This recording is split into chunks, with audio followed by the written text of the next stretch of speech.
everybody, this is the Wikstrand.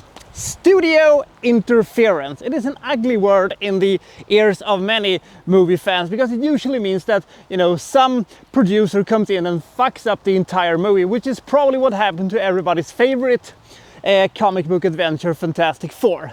But I think that sometimes you need a producer or you need some studio executive to come in and polish up and refocus a movie because the director, he might have lots of great ideas. He might have a lot of unusual inputs with this movie, but he's not focused enough. He needs help to realize this movie's full potential.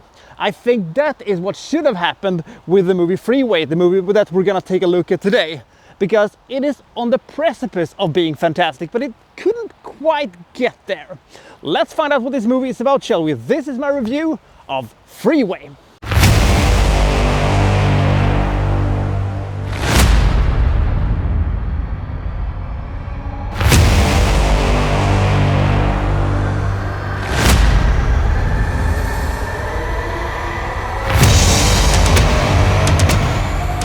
Vanessa Lutz is not a very bright teenager living in California. She can barely read, and she lives with her mom and her stepdad, and they are essentially the most white trash you can find in California. But her mom and possibly abusive stepdad is going away for a while, being put in jail, boarded with the warden and living on the bounty of the county. Now the thing is that she's afraid that she might, go back to, some institution, or that she will be put in a foster home or something like that. She doesn't really want to do that.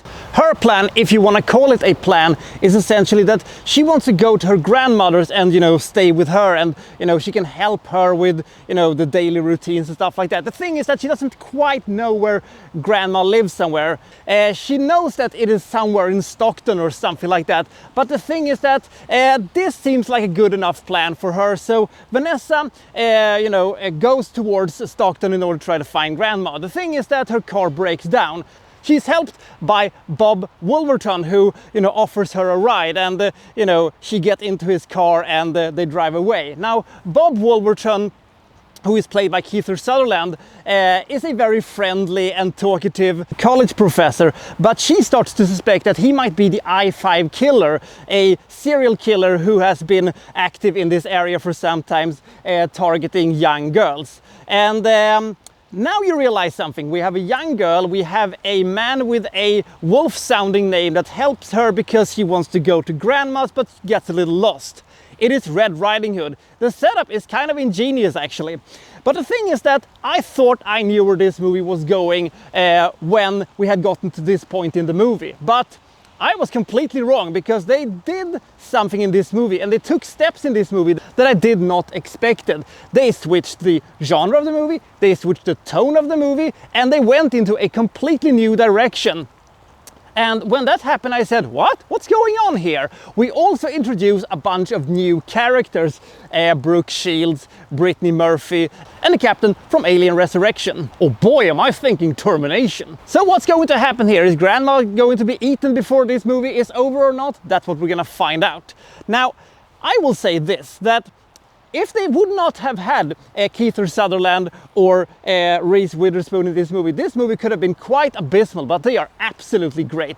Reese shows very early signs of becoming a very, very good actress, and to be frank, Kiefer Sutherland gets to do way too few movies, and he brings such a fantastic performance to this movie that it is a joy to watch, because the middle portion of this movie is not very good, actually. It's so unfocused, and you don't quite know where we're going with this, so we're thinking, where are we going with this? On the other hand, it provides the movie with a bit of a unpredictability, because you couldn't quite figure out what's going to happen next.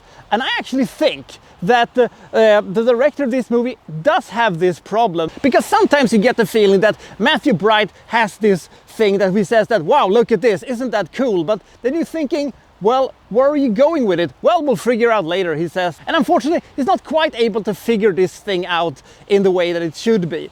But the thing is that we do get back on track eventually for the finale of this movie. And I thought that the ending was very good, But then there was this little but, and it was not a small but. It was not a Natalie Portman-sized but. It was the full Nicki Minaj-sized but with this one, because you're thinking, well, if that happened and that happened, what happened over there? And what happened to, you know, so-and-so and such and such? This might not be a problem for most people who watch this movie, who will just say, well, that movie is over and now I can, you know, switch off and go about my business. But I will say, well, what about that and this and that?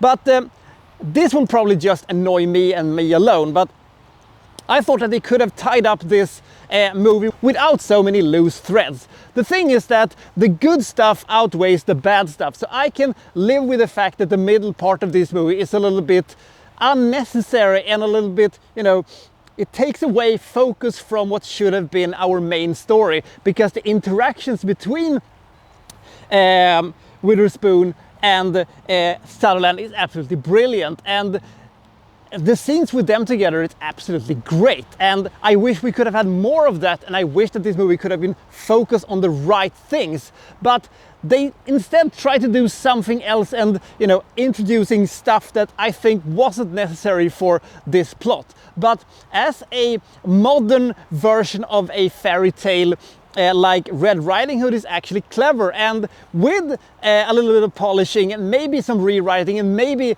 he could have used some help from somebody, maybe he could have crafted out a modern classic. Now, this is not a modern classic, but it is an entertaining movie with good performances, good characters, a pretty good pace, and as I said, it's difficult really to see where we're going with this one until the very end. But do I recommend this movie? Yes, I do, because I believe that lots of people will find more enjoyment in this movie than what I did, and I actually think that this movie is quite good. Another small problem that Freeway has is also the fact that it takes a little while for the movie to get going. It takes a little bit of time for Vanessa to actually start her journey, and, you know, the thing leading up to that thing was also a little bit unnecessary, but maybe I'm being unfair. I give Freeway 55 points. I think this movie has a lot of things to offer, and it is a unique and interesting movie, but it could have been done better in my opinion. So I'll see you next time for, well, so-and-so reviewing, well, such and such. Thank you for watching. Thank you very much.